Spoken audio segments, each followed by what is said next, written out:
It was late October in the Chicago suburbs, and it was freezing. I was standing on a lawn in one of those neighborhoods where every house looks exactly the same, just different shades of beatrice, to convince a couple from the city that the school district was worth the $3 million price tag. My feet were killing me in these pumps, and my smile felt, I don't know, stiff. Like if I held it any longer, it would just crack. I've been a real estate agent for 15 years. It's basically a performance.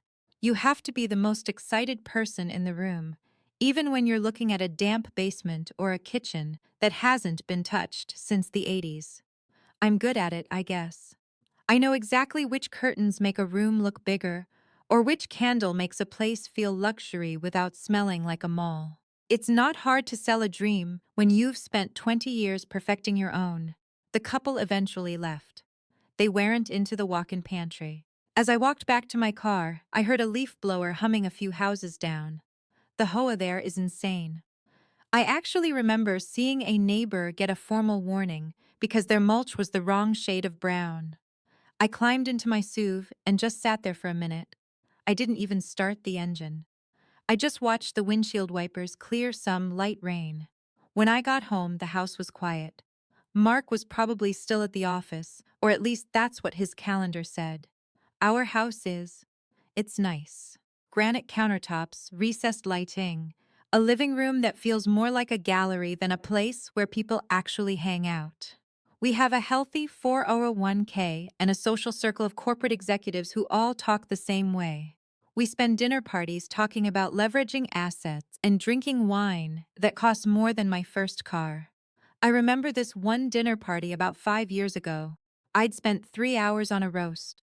When I tried to join in on a conversation about emerging markets, Mark just reached over and patted my hand, like I was a child or a golden retriever.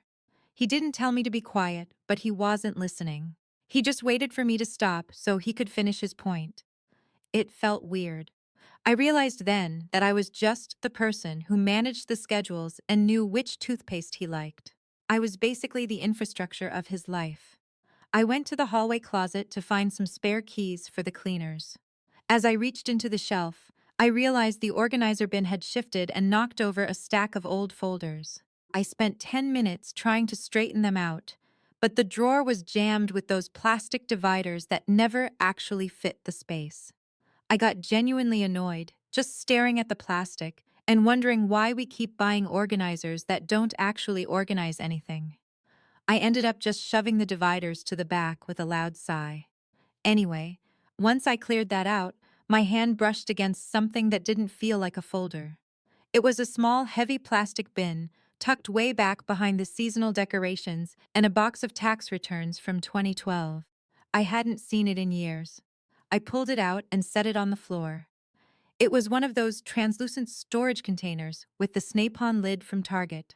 It wasn't locked, but it had been pushed so far into the shadows that it was basically gone.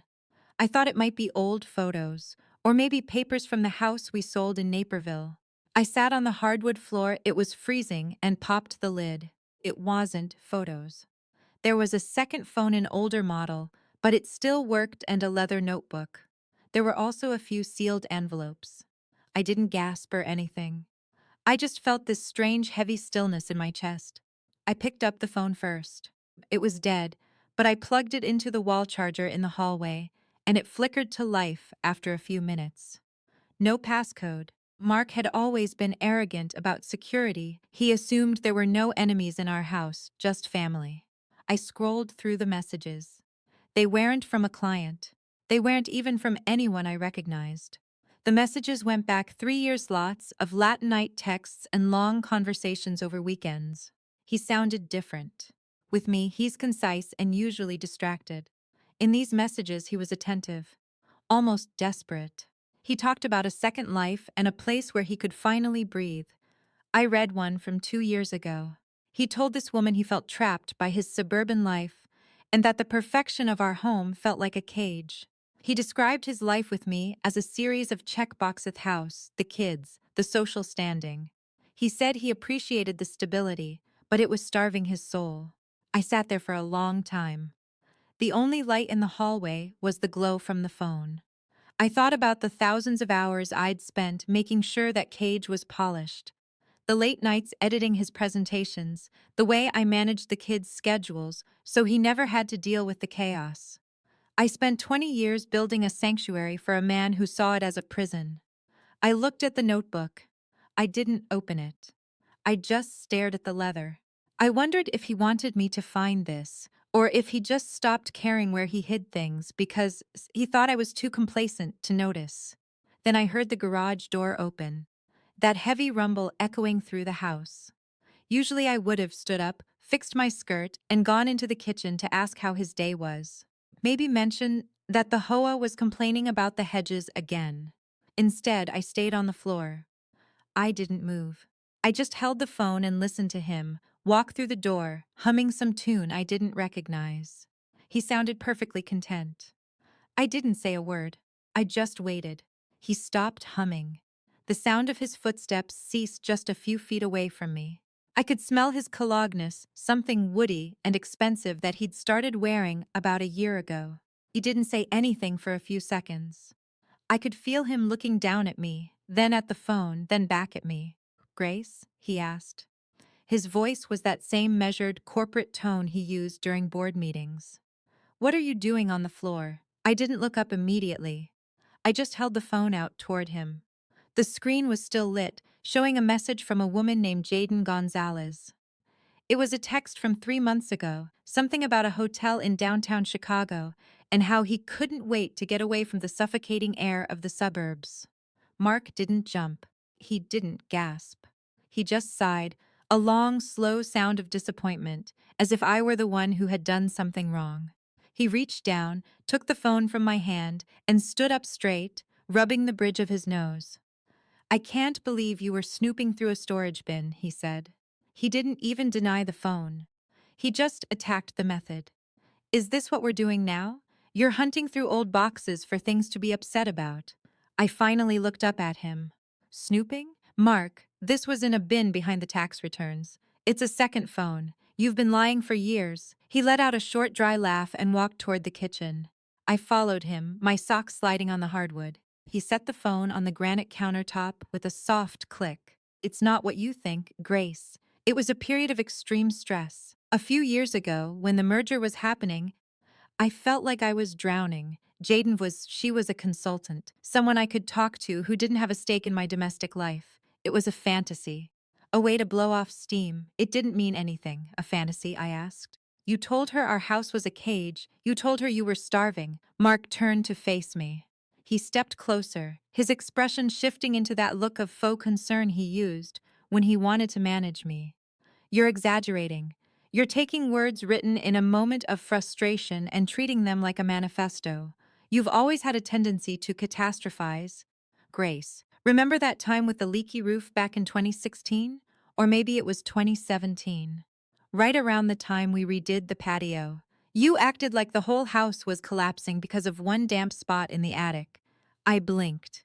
The roof hadn't been a catastrophe, the insurance company had barely covered it. But that wasn't the point. He was doing it, shifting the focus from what he did to my perceived instability. He was trying to make me feel like the unreliable narrator of my own life.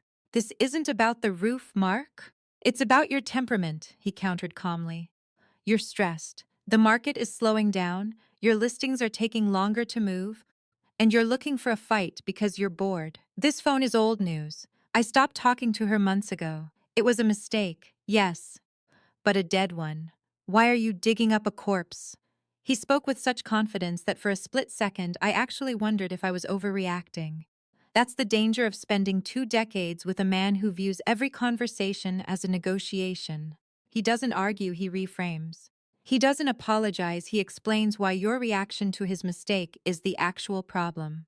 "I'm not bored," I said, though my voice sounded thinner than I wanted it to. "You're exhausted," he said, reaching out to touch my shoulder. I stepped back. He didn't seem bothered. "Go take a bath. Let's just forget this happened. It's a non-issue, Grace. Let's not ruin a perfectly good Tuesday over some old texts." He walked away, heading toward his home office, leaving me alone in the kitchen. He didn't even look back. He assumed the matter was settled because he had spoken the correct words. He thought I was still the woman who would quietly absorb the blow and then ask if he wanted a glass of water. I stayed in the kitchen for a long time. I looked at the granite countertops and the high-end appliances we'd picked out together. I thought about the way ID curated every single detail of this house to ensure it looked like a success story. I had spent years making sure the linens were crisp and the guest towels were folded just so.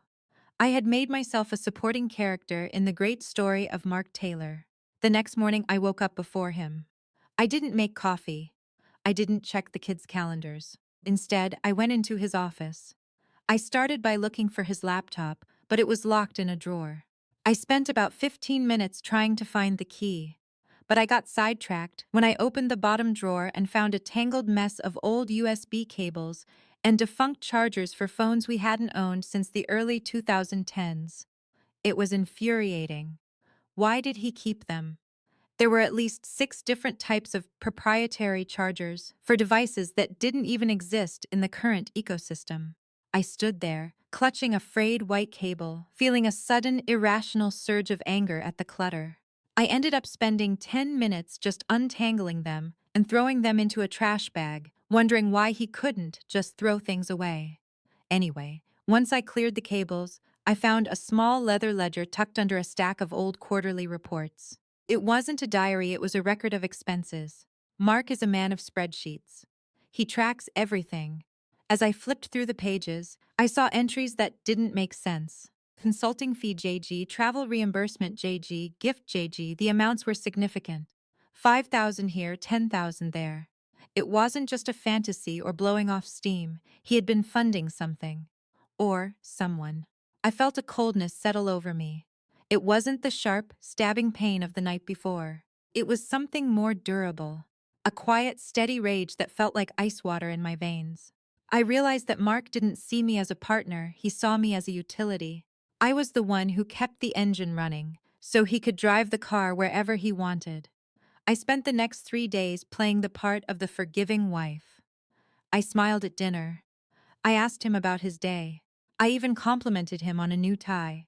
I could see the relief on his face. He thought he'd successfully gaslit me into submission. He thought I'd accepted the narrative that I was just stressed and catastrophizing. While he was at work, I started my own audit. I have a decent understanding of finances. Being a real estate agent in the suburbs requires a certain level of fluency in mortgages, taxes, and asset management. I began by accessing our joint accounts and the shared 401k. On the surface, everything looked fine. The balances were high, the contributions were steady. But I started looking at the wire transfers. I found a separate account, a brokerage account I didn't know existed. It was in his name, but the funds were being drained in regular intervals. He was transferring money into a trust for a limited liability company called Gonzalez Consulting. I sat at the kitchen table with my laptop, the house silent around me. I searched for the LC.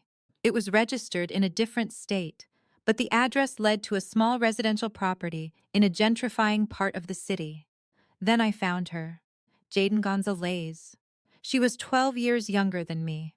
Not young in the way a trophy wife is young, but young enough to still have a certain brightness in her eyes that I'd lost somewhere between the second child's potty training and the third mortgage refinance.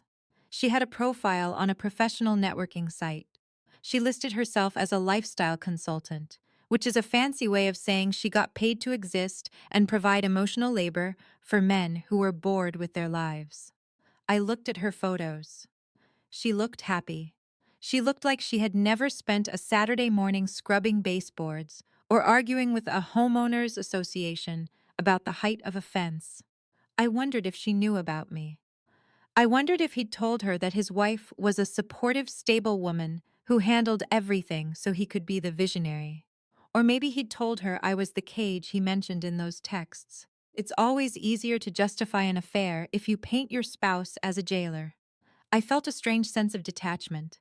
For years, I had felt like a piece of the decor, something that just blended into the background of his successful life. I was the wallpaper, the soft carpet, the reliable heating system. But as I looked at the numbers on the Suzerain Sea, thousands of dollars he'd siphoned off into this other life, I realized that the infrastructure had a secret. The infrastructure knew where all the bodies were buried.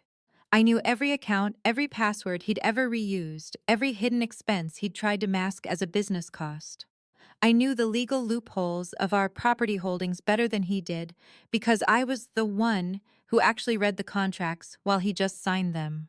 I just opened a new folder on my computer and started saving PDFs of every single transaction. I saved the emails. I saved the screenshots of Jaden's profile. I think it was a Thursday when I finally found the lease agreement for the city apartment. He'd been paying for it for 3 years. It wasn't just a fling, it was a second household. A parallel existence where he could be the man he wanted to be, without the burden of the life I had built for him. I closed the laptop and looked out the window at our perfectly manicured lawn. A neighbor was walking their dog, waving at me with a polite, empty smile. I waved back. I realized then that Mark's biggest mistake wasn't the cheating. It was the assumption that I was too complacent to notice. He had spent so long ignoring me that he forgot I was actually paying attention. I heard his car pull into the driveway, the heavy thud of the door closing. I stood up and smoothed out my skirt. I walked into the hallway and waited for him. When he walked through the door, he looked tired. He looked like a man who had spent his day pretending to be something he wasn't. "Hey, honey," he said, leaning in to kiss my cheek. I didn't pull away. I just smiled. It was the same smile I used when I was showing a $3 million house to a couple who couldn't afford the taxes. It was a professional smile. It was a performance.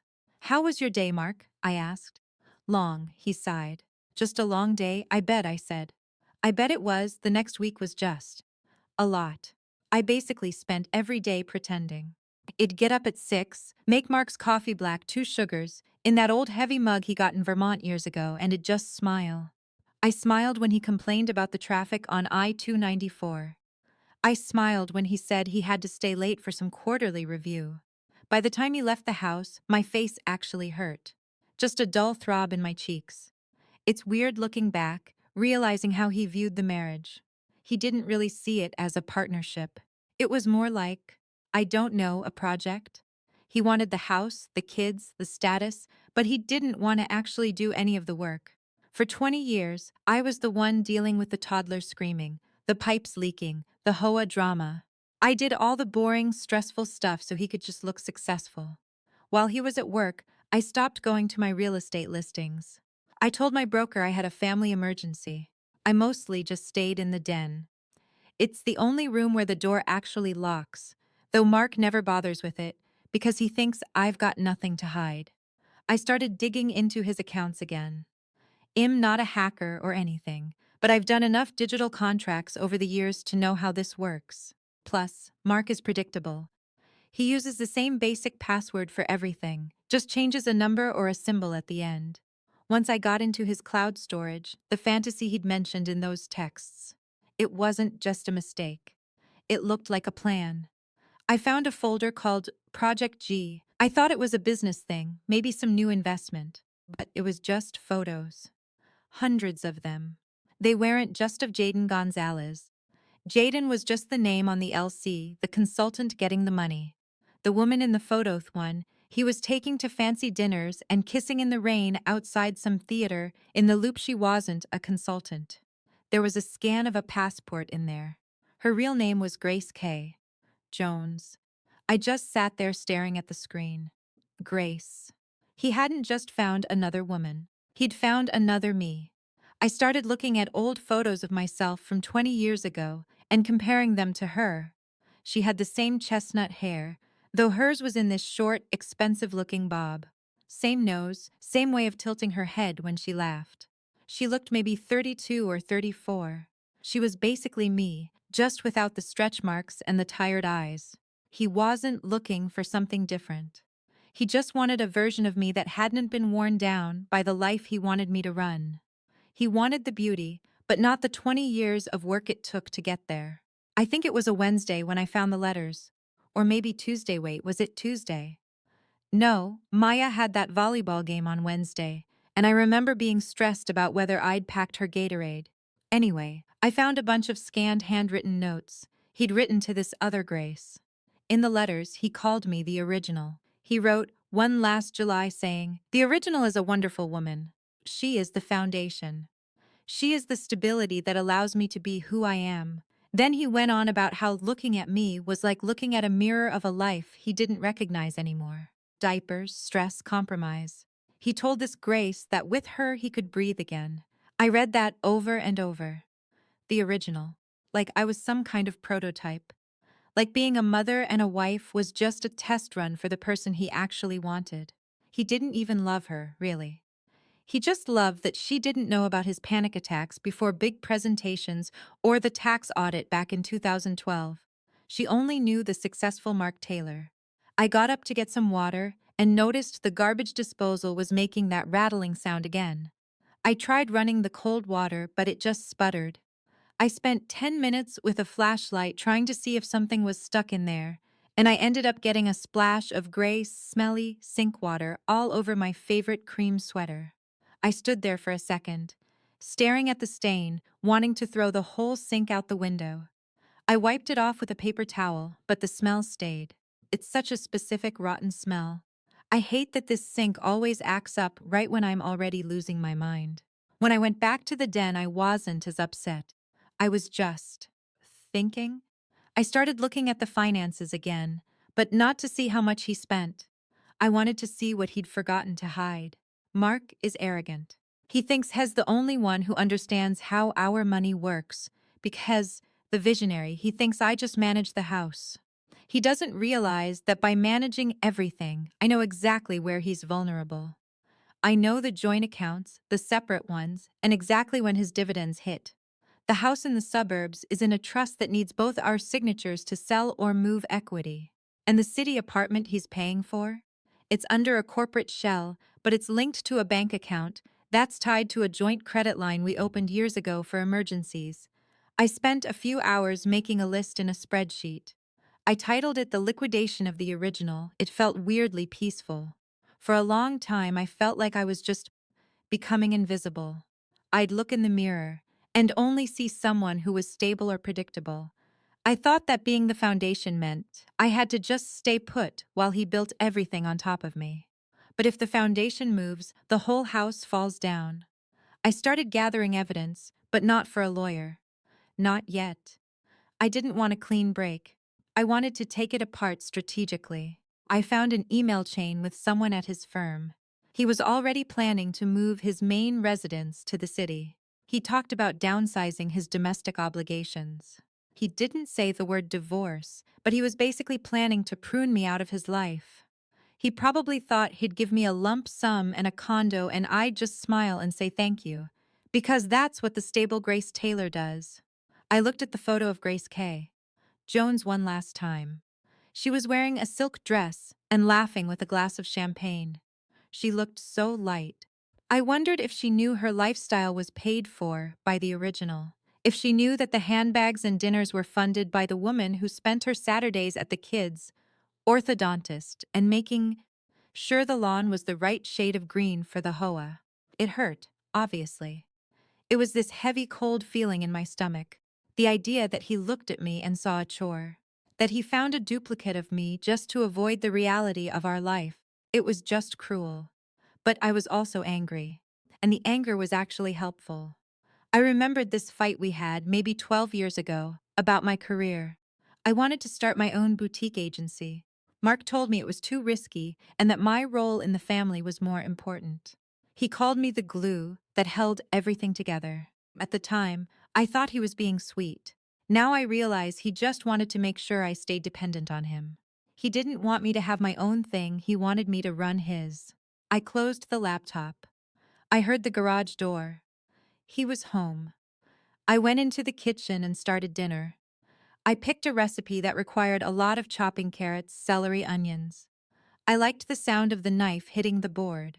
Thump, thump, thump. Mark walked in looking energized. He had that look he gets after a good meeting. He came up behind me, put his arms around my waist, and kissed my neck. "I had a great day, Grace," he said. "Everything is falling into place." I didn't move. I just kept chopping. "I'm glad, Mark," I said. I feel like things are finally falling into place for me too. He pulled back and frowned. What do you mean? I turned around and gave him my professional smile, the one I use for $3 million listings. The one that looks perfect but doesn't actually show anything. Oh, nothing, I said. Just a feeling. Do you want the wine now, or should I wait until the roast is done? Now is fine, he said, and he walked toward the wine cellar. I looked down at the carrots. They were perfectly diced, even and orderly. I thought about the other Grace, the city apartment, the Project G folder. I thought about how Mark sees the world as a set of assets to be used. He forgot that I'm the one who taught him how to value a property. I know exactly where the structural flaws are. I know exactly where to push so the whole thing comes down. I followed him into the cellar and grabbed a bottle of the expensive Cabernet Sauvignon we usually save for guests. I just poured 2 glasses. You seem different today, he said, swirling the wine. He was studying me, trying to see if I was cracking. Just tired, I lied. It's been a long week. Well, maybe we should take a trip soon, he suggested. Just the two of us, a weekend in the city. Get away from all the noise. I took a sip of the wine. It was dark and a little bitter. That sounds lovely, Mark, I said. I'd love to see the city. He smiled, thinking he still had me. He didn't notice I wasn't looking at him. I was looking at our reflection in the cellar door, the successful husband and the supportive wife standing there in silence. I wondered if he could tell something was about to break. I wondered if he realized the stability he relied on was just gone. I stood there for a minute, holding my glass, and waited. I didn't say anything else. I just watched him drink his wine and think about his other Grace, while I started calculating exactly what it was going to cost him. The following Monday started like every other Monday in our neighborhood. The sound of leaf blowers began around 7 in the morning, a synchronized roar of suburban maintenance that seemed to signal the official start of the work week. I woke up, looked at Mark's sleeping feck, slight open-mouth breathing, the way his pillow was pushed halfway off the bed, and felt absolutely nothing. No anger, no sadness, just a flat, hollow space where my heart used to be. I got up and started the coffee. I used the expensive beans he liked, the ones from that boutique roaster in the city that cost $24 a bag. I remember thinking about how much money he'd spent on coffee for himself while he was paying for another woman's rent. I didn't dwell on it for long. I just poured the coffee into his mug and waited for the toaster to pop. The performance had become second nature. For 20 years, I had been the chief operating officer of the Taylor household.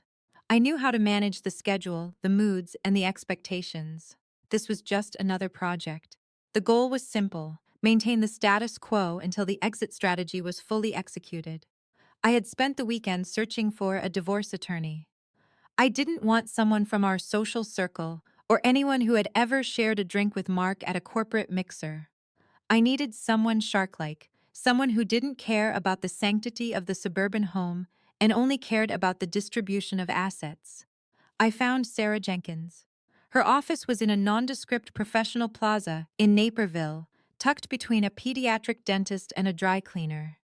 I told Mark I was going to a late showing for a house in the western suburbs, a difficult client who only wanted to see the property on a Tuesday afternoon. "You're working too hard, Grace," he told me as I grabbed my keys. He didn't even look up from his iPad. "Take a break. Maybe we can do that trip to the city next month. I'll see if I can clear my schedule," I said. I drove to Naperville in a haze of autopilot. The traffic on I-88 was typical, a slow grinding crawl of SUVs and commuters. I spent most of the drive thinking about my 401k and whether I had properly documented the transfers to the LC. Wait, was it a Tuesday? No. I I think it was actually Wednesday because Maya had her volleyball practice that evening and I had to remember to pack the orange slices. Regardless, when I stepped into Sarah Jenkins' office, I felt a sudden sharp sense of relief. Sarah was a woman in her 60s with silver hair cut into a severe bob and glasses that looked like they could cut through steel. She didn't waste time with pleasantries. She didn't ask me how I was feeling, or tell me that everything would be okay. She just looked at the folder of PDFs I had printed out and sighed. "Your husband is an amateur," she said, flipping through the records of the brokerage account. Hez arrogant. He thinks because Hez a high-level executive, he knows how to hide money. But Hez using a joint credit line to fund a corporate shell. That's not hiding. That's just leaving a trail of breadcrumbs. I sat there in the ergonomic chair, listening to the hum of the office air conditioner. What are my options? Given the evidence of the second household and the misappropriation of marital funds, we can push for a very aggressive settlement, Sarah explained. But we don't move yet, not until we've mapped out every single asset. I want a full list of every property, every offshore account, every hidden bonus. You have the access. I have the legal means to freeze them the moment we file. We spent 2 hours going over the logistics. Sarah told me to keep acting the part. She told me to be the stable wifey one Mark believed was too complacent to fight back. The more he believed he had successfully managed me, the less guarded he would be. I left the office feeling a strange sort of lightness. I stopped at a Target on the way home to pick up some laundry detergent and a new set of bath towels because the ones in the guest bathroom were starting to fray at the edges.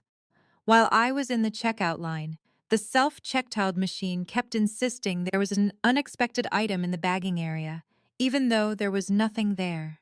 I stood there for 3 minutes, staring at the red, flashing light, feeling a surge of genuine white-hot frustration.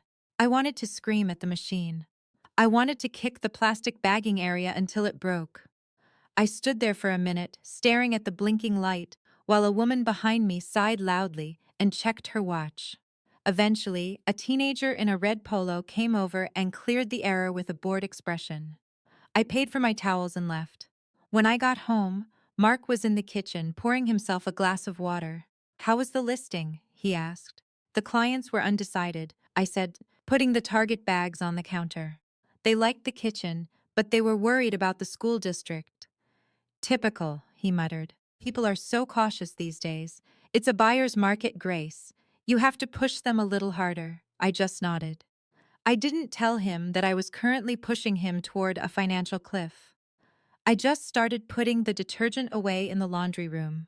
The next few weeks were a study in cold politeness. I became the perfect version of the woman he wanted. I stopped questioning his late nights. I stopped asking about his trips to the city. I even started suggesting things that I knew. He liked expensive dinners, talking about his career achievements, acting interested in the minutiae of his merger. Inside, I was keeping a ledger. Every time he lied, I noted it. Every time he dismissed me, I filed it away. I started seeing him not as my husband, but as a defendant. I spent my afternoons in the den working with Sarah via encrypted emails. We were building a case that was essentially a financial autopsy of our marriage. I discovered that Mark had been diverting a portion of his annual bonuses into a private equity fund that I had no knowledge of. He'd managed to hide it by labeling the transfers as tax strategies in our joint filings, which I had signed without looking too closely because I trusted him. That was the part that stung the most. Not the other woman, Grace K. Jones was just a symptom. The real issue was the systemic way he had eroded my agency over 20 years. He had conditioned me to believe that he was the expert on everything, money, law, strategy, as though that I would stop looking. I think it was a Friday night when we had dinner with the Millers. The Millers were the quintessential suburban couple. Jim was a dentist, and Brenda was the president of the local garden club. They lived 3 houses down from us, and we had spent a decade pretending to like them. The dinner was a blur of conversation about HOA regulations and the rising cost of property taxes. Mark was in his element, dominating the conversation, talking about the macroeconomic shifts in the city. I sat there, sipping my wine, watching him. I noticed the way he would occasionally touch my arm or lean in to whisper something sweet to me, all for the benefit of the Millers. "Grace has been such a rock during this merger," Mark told Jim, his voice dripping with faux appreciation. "I don't know how ID managed the chaos without her keeping the home front stable." Brenda smiled at me, a thin, pitying expression. "It's so important to have a supportive partner, isn't it, Grace?" "It really is," I said. I didn't smile. I just looked at her. "It's amazing what you can achieve when you have a clear understanding of where you stand." The table went quiet for a second. Mark's hand tightened slightly on my arm. He knew something was off, But he couldn't put his finger on it because I hadn't actually said anything wrong. I had just changed the frequency of my voice. Anyway, Mark said, quickly shifting the topic back to the neighborhood's new paving project. Did you hear about the dispute on Elm Street? I spent the rest of the dinner wondering if the Millers knew about his Project G. I wondered if every successful man in our circle had a parallel life, a hidden ledger, and a younger version of his wife tucked away in a city apartment. I wondered if Brenda was also a rock for Jim, and if they were all just performing a giant coordinated play for the sake of the property values. When we got home, Mark didn't go to the office. He followed me into the bedroom. You were acting strange tonight, he said. He wasn't angry, he was curious, like he was analyzing a glitch in a piece of software. I'm just tired, Mark. I told you it's been a long week. Are you still upset about the phone? No, I said, taking off my earrings. That was a long time ago. I've moved past it. He seemed satisfied with that. He kissed my forehead and went to sleep. I lay there in the dark, staring at the ceiling, thinking about the liquidation of the original spreadsheet. I had found another account, 3 days prior, small, dormant savings account in his name from his early days in the firm. It wasn't much, but it was another piece of the puzzle. I started thinking about my children. Maya was 17 and Leo was 14. They were good kids, but they had grown up in the shadow of Mark's visionary persona. They saw him as the provider, the strong one, the one who made the big decisions. They saw me as the one who made sure their gym clothes were clean and that they had healthy lunches. I wondered how they would react when the facade crumbled. I didn't want to destroy their image of their father entirely, but I also didn't want them to grow up believing that this was what a marriage looked like, one person sacrificing their identity to fuel the other's ego. The following Tuesday, I had a breakthrough. While Mark was in a conference call in his office, I managed to get into his cloud-based calendar. He had a recurring appointment every second Thursday of the month at a place called the Indigo Lounge in the city. It wasn't a business meeting. It was a date. I didn't feel the urge to cry. I didn't feel the need to confront him. I just took a screenshot and emailed it to Sarah. Perfect, Sarah replied. Keep the pressure low. We're almost ready to trigger the filing. I spent the rest of the afternoon cleaning the pantry. I found a bag of flour that had expired 6 months ago and a jar of almond butter that had separated into a weird oily mess. I spent 20 minutes scrubbing a sticky honey spill off the bottom shelf, wondering why I had spent so much of my life worrying about the cleanliness of a pantry that only 3 people used. I felt a sudden irrational hatred for the honey. I threw the whole jar away, even though it was mostly full. I remember thinking that my life had been a series of these small, meaningless tasks. I had focused on the honey, the towels, the hoa, and the school schedules, while Mark had been building an empire of lies. I had been so busy managing the details that I had forgotten to manage my own existence. But that was changing. I started moving small amounts of my legally, of course, into a separate account that Sarah had helped me set up. It wasn't a lot, but it was a start. I wanted to make sure that if things got ugly, I had a runway. I wasn't looking for a windfall, I was looking for autonomy. I began to notice things about Mark that I had ignored for years. The way he never actually listened to me, but just waited for his turn to speak. The way he would subtly criticize my clothes or my hair if he felt I was getting too much attention in a room. The way he viewed the children as extensions of his own success rather than individuals. He had spent 20 years making me feel small so that he could feel large.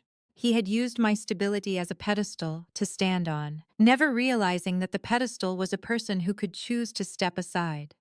I think it was late October when Sarah called me. I've reviewed the final documents, she said. We have enough saying secure a settlement that will not only cover your share of the assets, but will likely include a significant alimony package due to the nature of the hidden accounts and the duration of the marriage. We can file on Monday. Monday, I repeated. Are you ready? Yes, I said. I've been ready for a long time. That weekend was the hardest part of the performance. Mark decided we should have a family retreat at a rental cabin in the woods, just a few hours away from the city. He wanted to reconnect and reset before the end of the year. I packed the bags. I made sure Leo had his favorite hoodies, and Maya had her sketchbook. I bought a variety of snacks from the store: pretzels, grapes, a few bags of gourmet popcorn. I acted the part of the doting mother and the supportive wife. As we drove up the winding roads toward the cabin, Mark talked about the future. He talked about the kids' college funds and the possibility of buying a vacation home in Florida. He sounded so sincere, so convinced of his own narrative, that for a split second I wondered if I was being too harsh.